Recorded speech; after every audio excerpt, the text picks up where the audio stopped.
নমস্কার, Rishibani institute of Vedic অ্যাস্ট্রোলজির পক্ষ থেকে স্বাগত জানাই আজকের জ্যোতিষ আলোচনায়। আমি শান্তনু আপনাদের সঙ্গে। আলোচ্য বিষয় জ্যোতিষ এবং ধনতেরাস মীন রাশি, তার উপরে শরীর অবস্থান, বিভিন্ন সমস্যায় জিরবার মীন রাশি বা লগ্নের মানুষজন চাইছেন ভালো হোক, প্ল্যানিং করছেন, ব্যবস্থাও হচ্ছে, কিন্তু আলটিমেটলি রেজাল্ট খারাপ। এই অবস্থায় আপনাদের জন্য ধনতেরাস, এই ধন ত্রয়োদশী একটি বিশেষ দিনের সূচনা করছে।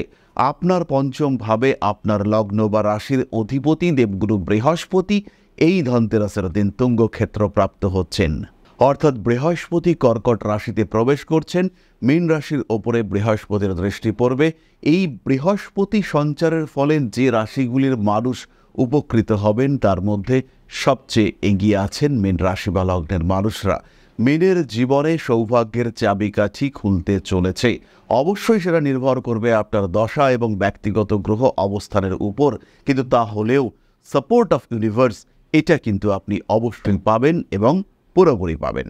যাই হোক, ধন ত্রয়োদশী সময়কাল, কেনাকাটা ইত্যাদি সম্পর্কে আমরা জানবার চেষ্টা করব।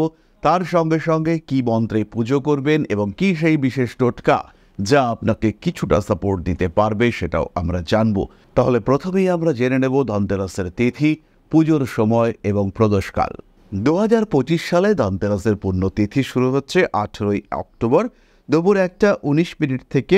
কন্টিনিউ চলবে এটি 19শে অক্টোবর দুপুর 1:52 পর্যন্ত। এর মধ্যে প্রদোষকাল বিকেল 5:09 থেকে সন্ধে 7:38 পর্যন্ত। পূজা মুহূর্ত 6:41, সন্ধেবেলা 6:41 থেকে 7:38 পর্যন্ত।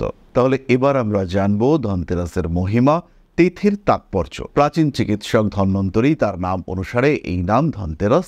তার জন্মতিথিকে স্মরণীয় করে তুলবার জন্য এই নামকরণ করা হয়েছে ধন ত্রয়োদশী। এছাড়াও রয়েছে একটি পৌরাণিক কাহিনী যার কারণে আমরা যম প্রদীপ জ্বালিয়ে থাকি। পৌরাণিক রাজা হেমচন্দ্র এবং তার স্ত্রী তারা ছিলেন নিঃসন্তান। বহু সাধ্য সাধনার পরে, বহু পূজা অর্চনার পরে তাদের একটি সন্তান জন্ম হয় এবং এই সন্তানটির জন্মের পরে জ্যোতিষীরা ভবিষ্যৎবাণী করেন যে এর আয়ুষ্কাল এটি কিন্তু স্বল্পায়ু এই জাতক বিবাহের 4 দিনের মাথায় সর্পদংশনে মৃত্যুবরণ করবে এবং স্বয়ং যমরাজ সর্পরূপ নিয়ে আসবেন এই জাতকের প্রাণ হরণ করতে। ভয়ঙ্কর চিন্তা, দুশ্চিন্তা, সাথে রাজা রানী এবং রাজপুত্র বড় হয়ে উঠলেন। যথাসময়ে রাজপুত্রের বিয়ে হলো। বিয়ের 4 দিনের মাথায় সেই অনভিপ্রেত দিনটি, কিন্তু রাজকন্যা সেই ক্ষেত্রে শোক পালন না করে, অদ্ভুত একটি কার্য করলেন। শোক পালন না করে তিনি তার ঘরটিকে প্রচুর আলোর মাধ্যমে সাজিয়ে তুললেন। তার সঙ্গে সঙ্গে স্বর্ণ, অলংকার ইত্যাদির মাধ্যমেও ঘরটিকে রঙিন করে তুললেন। যমরাজ সর্পরূপ ধারণ করে যথাসময় উপস্থিত, কিন্তু এত আলোক ছটায় তিনি বিভ্রান্ত হয়ে পড়লেন।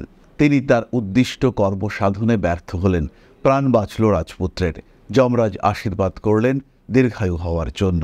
এই দিন থেকেই যম প্রদীপ জ্বালানোর প্রথা প্রচলিত হলো। দিকে দিকে ছড়িয়ে পড়ল এই কথা। সবাই কার্তিক মাসের কৃষ্ণ ত্রয়োদশীর রাত্রে যম প্রদীপ জ্বালানোর ব্যবস্থা করতে শুরু করলেন। এছাড়াও কথিত আছে সমুদ্র মন্থনের সময় এই তিথিতেই অমৃত উত্থিত হয়েছিল সমুদ্র থেকে। ফলে এই দিনটি আরোগ্য লাভ, সৌভাগ্য বৃদ্ধি ইত্যাদির সঙ্গে সম্পর্কযুক্ত। আর 2025 সালে এই তিথির গুরুত্ব তো অসাধারণ। এই দিনই দেবগুরু বৃহস্পতি তিনি কর্কট রাশিতে প্রবেশ করছেন। যারা সন্তান প্রাপ্ত হতে চান, যারা সন্তান প্রাপ্ত হওয়ার জন্য স্বাভাবিক পন্থা অবলম্বন করতে চান, তারা অবশ্যই এই দিনটিকে গ্রহণ করতে পারেন। এবার প্রশ্ন হলো, ধনতেরাসে মীন রাশি বা লগ্নের মানুষরা কী কী কিনবেন? সবাই যা যা কেনে, সোনা, রূপো, বাসন কোসন, ঝাঁটা, ঝাড়ু সবই কিনবেন। তার সঙ্গে অবশ্যই ক্রয় করবেন একটি শঙ্খ। যদি সম্ভব হয় সেই ক্ষেত্রে দক্ষিণাবর্ত শঙ্খ আপনারা ক্রয় করতে পারেন। জল শঙ্খ ক্রয় করা যেতে পারে মীন রাশি বা লগ্নের মানুষদের। ব্যবহার করবেন হলুদ এবং সোনালী রং। হলুদ এবং সোনালী বর্ণের আলপনায় আপনার বাড়ির মেঝেটিকে সুন্দর করে তুলতে পারেন। পুজোর জন্য ব্যবহার করবেন সাদা হলুদ ফুল, শঙ্খ, রূপোর পাত্র এবং গঙ্গা জল। শঙ্খে জল ভরে মা লক্ষ্মীর উদ্দেশ্যে অর্পণ করবেন। মন্ত্রপাঠ করবেন ওং শ্রীং হ্রিং ক্লিং মহালক্ষ্মী নমঃ। আরও একবার বলি, ওং শ্রীং হ্রিং ক্লিং মহালক্ষ্মী নমঃ। মন্ত্রপাঠটা এমন হবে, ও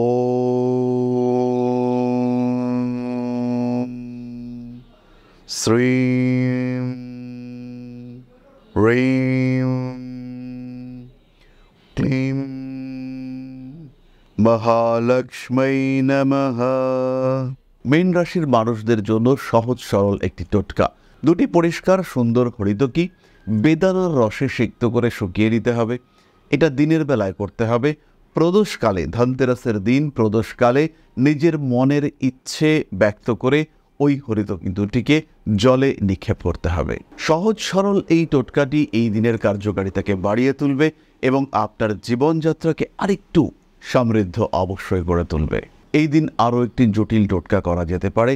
মাসকলাইয়ের বীজ ভিজিয়ে অঙ্কুরিত করে কাঁচা হলুদের রস মিশ্রিত করে বাড়ির উত্তর পূর্ব দিকে রোপণ করা যেতে পারে। যদি মাটি না থাকে সেই ক্ষেত্রে ছড়ানো টবে এই বীজ রোপণ করা যেতে পারে। এর ফলে কিন্তু আপনার বাড়ি শত্রুমুক্ত হবে, কলুষতামুক্ত হবে। তাহলে আজকের আলোচনা আমরা আর দীর্ঘায়িত করব না। সবাই সুস্থ থাকুন, খুব ভালো কাটুক আপনাদের ধন ত্রয়োদশী, ভূত চতুর্দশী, দীপান্বিতা অমাবস্যা এবং ভাইফোঁটা।